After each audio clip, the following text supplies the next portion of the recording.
अगर आप इस्लाम के इतिहास को देखें तो पता चलेगा कि 7वीं सदी में पैगंबर मोहम्मद ने दुनिया को यह धर्म सौंपा और दुनिया को मिलता है इस्लाम धर्म।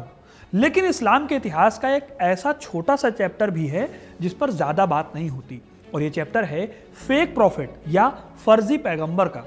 आप में से बहुत सारे लोगों को शायद ये पता भी नहीं होगा कि जब इस्लाम का उदय हुआ था तो पैगंबर मोहम्मद अकेले शख्स नहीं थे जो अपने आप को पैगंबर बता रहे थे। अरब के एरिया में कुछ ऐसे लोग भी थे जिन्होंने खुद को पैगंबर कहना शुरू कर दिया था। आप शायद यकीन ना करें, लेकिन उस समय हालात ऐसे हो गए थे कि एक इंसान जिसने कुछ ही दिनों पहले पैगंबर मोहम्मद के पास आकर इस्लाम को कबूल किया था, वो कुछ ही वक्त बाद उनके पास आया और दावा करने लगा कि मैं भी पैगंबर हूं। मतलब उसने अपने आप को भी पैगंबर घोषित कर दिया। इस शख्स ने दावा किया कि मुझे भी वही फरिश्ता संदेश लेकर आता है जो मोहम्मद के पास आता है। इतना ही नहीं, वो खुद की कुरान भी बनाता है, झूठे चमत्कार भी दिखाता है और एक पूरे कबीले को अपने झूठ में फंसा देता है। हाँ, हो सकता है कि आपको ये बात पता नहीं हो, लेकिन इस्लाम के इतिहास के इस चैप्टर में कई फेक पैगंबर आते हैं। इसमें सबसे बड़ा फेक पैगंबर था मुसैलिमा अल-कज़्ज़ाब, जिसे इस्लाम के इतिहास में सबसे बड़ा जाली पैगंबर कहा जाता है। ये वो फेक पैगंबर था जिसकी वजह से कुरान को किताब की शक्ल देनी पड़ी। नहीं तो पहले कुरान को लिखा नहीं जाता था, बल्कि लोग उसको मुज़बानी याद करते थे। उसका दावा सिर्फ मजहबी नहीं था, उसके पीछे सत्ता की लालच थी, सत्ता पाने की साजिश भी थी। आज मैं आपको इन्हीं मुसैलिमा की कहानी सुनाने वाला हूं, जिनका कहना था कि अल्लाह ने एक साथ दो पैगंबर भेजे थे, एक तो पैगंबर मोहम्मद साहब और दूसरे खुद मुसैलिमा। अब ये कौन थे, क्यों खुद को पैगंबर कहते थे और कैसे इनके इस दावे ने हजारों लोगों की जान ले ली, ये सारी कहानी इस वीडियो में जानेंगे। तो वीडियो को इन तक जरूर देखिएगा, क्योंकि अपना इतिहास नहीं जानोगे तो खुद को कैसे पहचानोगे। बात है 7वीं सदी की, जब अरब पेनिनसुला में इस्लाम अपने शुरुआती दौर में था। मक्का में पैगंबर मोहम्मद लोगों को एकेश्वरवाद यानी एक ही ईश्वर का संदेश दे रहे थे, इस्लाम का प्रचार कर रहे थे। ठीक उसी वक्त मुसैलिमा नाम के भी एक व्यक्ति ने अपने आप को पैगंबर घोषित किया हुआ था।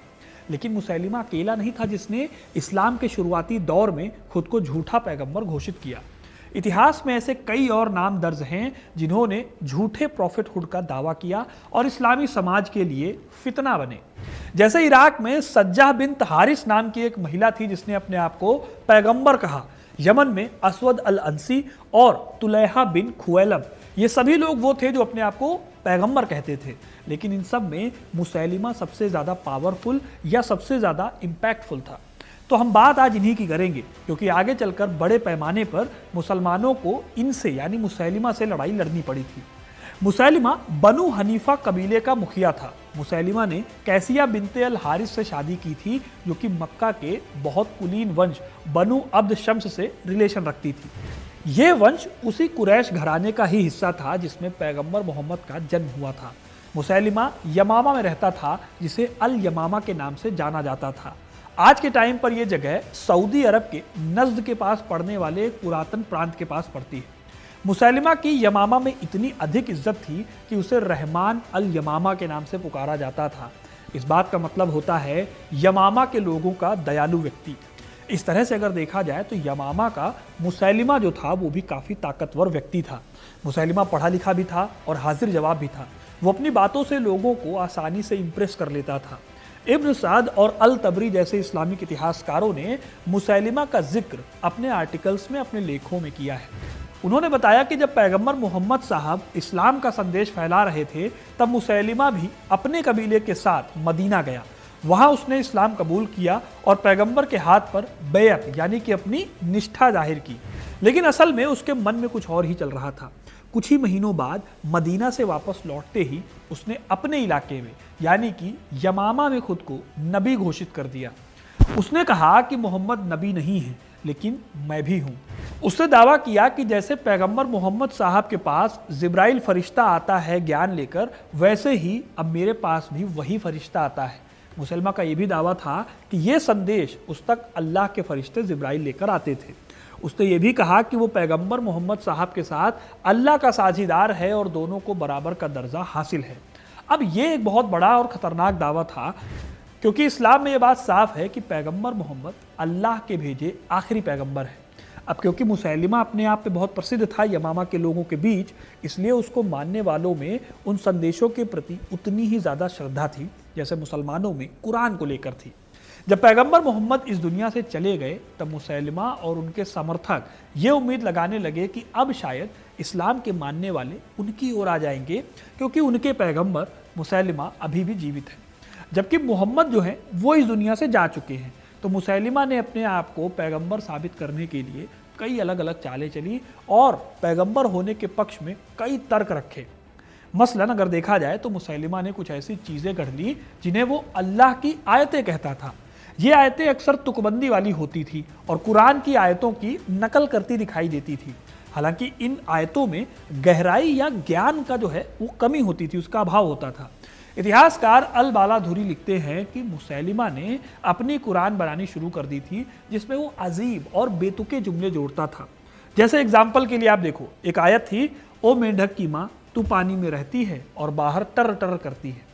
अब ऐसे जुमले सुनकर जो समझदार लोग होते थे उस टाइम पर वो हंसते थे, लेकिन उसके जो अंधभक्त थे वो उन्हें एकदम एक्चुअल आयत मानते थे। अब खुद को पैगंबर साबित करने के लिए उसने कुछ चमत्कार का भी दावा किया। कहा जाता है कि उसने दावा किया कि वो बंजर जमीन को हरा भरा कर सकता है या कुएं में पानी को बढ़ा सकता है और साथ ही साथ जो बीमार लोग होते हैं उनको चंगा कर सकता है।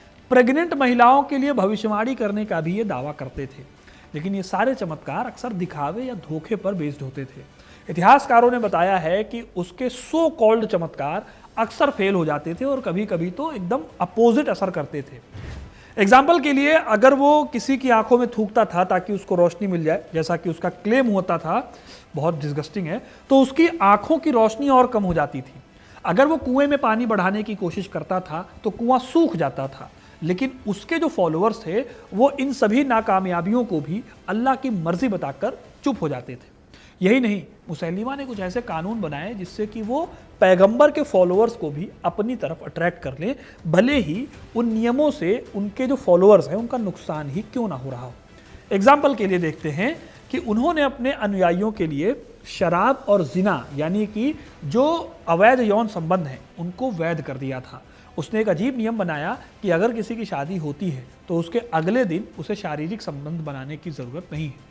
यह नियम पैगंबर मोहम्मद की शिक्षाओं के बिल्कुल खिलाफ थे जो इस्लामी शरीयत का हिस्सा है। उसने ये सब इसलिए किया ताकि वो लोगों को अपनी तरफ खींच सके, खासकर उन लोगों को जो इस्लामी कानूनों को या तो मुश्किल मानते थे या अपनी पुरानी आदतों को जो इस्लाम से पहले उनके पास थी उनको छोड़ना नहीं चाहते थे। उसकी इन छूटों ने कई लोगों को उसकी तरफ अट्रैक्ट किया, क्योंकि वो किसी ऐसे धर्म को अपनाना चाहते थे जहां उन्हें अपनी मनमानी करने की आज़ादी मिले।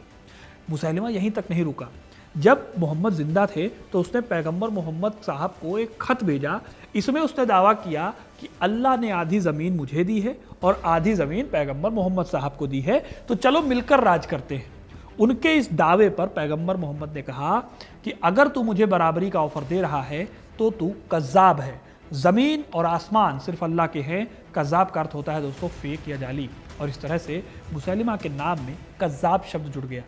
वैसे पैगंबर मोहम्मद की लाइफ में ही मुसैलिमा ने अपनी गतिविधियां यानी एक्टिविटीज़ को तेज़ कर दिया था, लेकिन पैगंबर मोहम्मद की वफ़ात के बाद, उनके जाने के बाद उसने हद कर दी। जब पैगंबर मोहम्मद इस दुनिया से रुखसत हुए तो मुसलमा के पास एक आयत आई। आयत का तर्जुमा था, सुनो तुम लोग, ढपली उठाओ और नाचो और अपने पैगंबर की स्तुति गाओ, क्योंकि बनु हाशिम का पैगंबर अब इस दुनिया से जा चुका है और या रब या पैगंबर उठ खड़ा हुआ है।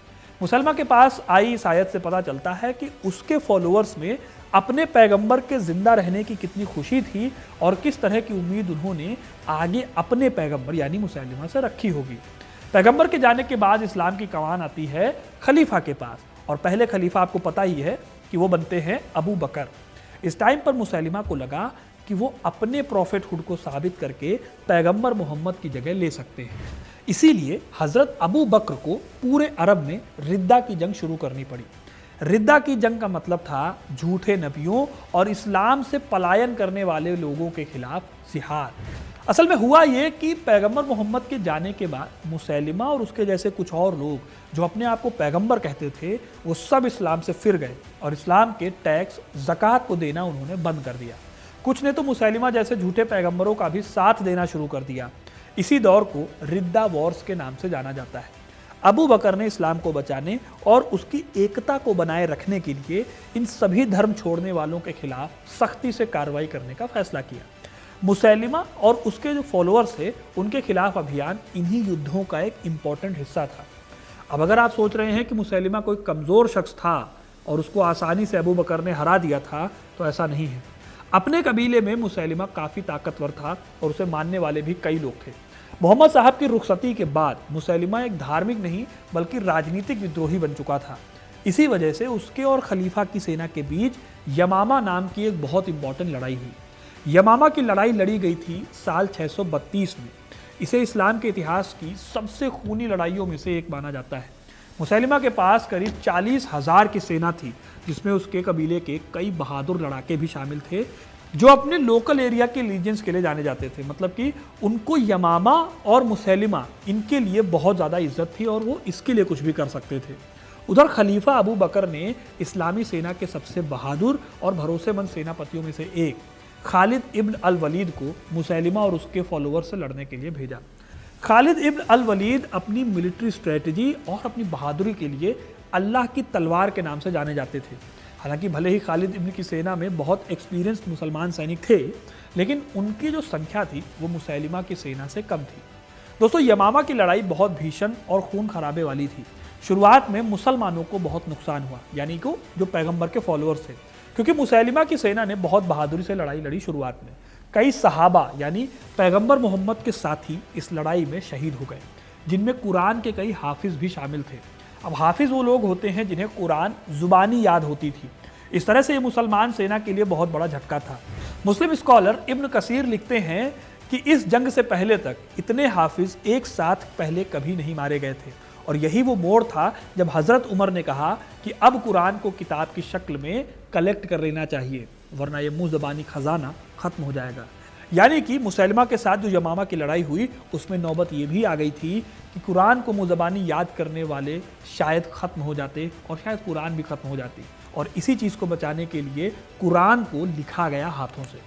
अब इधर लड़ाई में जब खालिद ने दोबारा अपनी सेना को संगठित करके मुसैलिमा की सेना पर अटैक किया तो मुसैलिमा की सेना पिछड़ने लगी। जब मुसैलिमा को लगा कि अब उसकी हार तय है तो वो बागे रहान नाम के गुप्त किले में छिप गया। लेकिन खालिद बिन वलीद ने वहाँ भी हमला किया और मुसैलिमा को पकड़ने के लिए एक खास टुकड़ी भेजी। यहाँ पर मुसैलिमा और उसके कई दूसरे लड़ाके छिपे हुए थे। ये लड़ाई इतनी भीषण थी कि बागे रहमान का नाम मौत का बाग पड़ गया। आखिरकार मुसैलिमा को एक मुसलमान सैनिक ने मार डाला। ये वही शख्स थे जिन्होंने पहले पैगंबर मोहम्मद के चाचा हज़रत हमजा को उहूद की लड़ाई में शहीद किया था। फिर मुसैलिमा को मारने के बाद खालिद इब्न अल वलीद की सेना ने उसके बचे हुए फॉलोअर्स को भी हरा दिया। दोस्तों, यमामा की लड़ाई में मुसैलिमा की हार एक हिस्टोरिकल इवेंट था। इसने झूठे पैगंबरों के आंदोलन को पूरी तरह से कुचल दिया और इस्लाम की एकता और उसकी संप्रभुता को बनाए रखने में मदद की। इस जीत ने अबू बकर की खिलाफत को और मजबूत किया और इस्लामी राज्य की नींव को और ज़्यादा स्टेबल किया। इसी लड़ाई के चलते कुरान को मुँह-ज़बानी किताब की जगह पन्नों पर उतारा गया और एक किताब की शक्ल दी गई। इस तरह दोस्तों, मुसैलिमा अल कज़्ज़ाब इतिहास में हमेशा एक झूठे और फरेबी शख्स के रूप में याद किया जाता है। उसकी हार ने साबित कर दिया कि झूठ और फरेब की इमारत कभी भी मजबूत नहीं होती और सच्चाई आखिरकार सामने आ ही जाती है। और उसकी कहानी ये भी बताती है कि कैसे एक शख्स की महत्वाकांक्षा धार्मिक मान्यताओं को विकृत कर सकती है और समाज में अराजकता फैला सकती है। लेकिन साथ ही ये उस समय के मुसलमानों की दृढ़ता, आस्था और एकता को भी उजागर करती है, जिन्होंने अपने नए धर्म और उसके उसूलों की रक्षा के लिए अपनी जान दांव पर लगा दी। मुसैलिमा की कहानी सिर्फ एक धोखेबाज की कहानी नहीं है, बल्कि धार्मिक संघर्ष, लीडरशिप और आस्था के उस दौर की महत्वपूर्ण झलक है जिसने इस्लामी इतिहास की नींव रखी। तो दोस्तों, ये थी कहानी मुसैलिमा की और उन कुछ फेक पैगंबरों की जिन्होंने इस्लाम को चैलेंज करने की कोशिश की पैगंबर मोहम्मद साहब के दौरान या पैगंबर मोहम्मद साहब की रुखसती के बाद। आपको ये कहानी कैसी लगी कमेंट करके ज़रूर बताइएगा। वीडियो को लाइक और शेयर करना ना भूलें और ऐसी इंटरेस्टिंग कहानियों के लिए, इतिहास से जुड़े रहने के लिए हिस्ट्री कनेक्ट को सब्सक्राइब ज़रूर करें। धन्यवाद।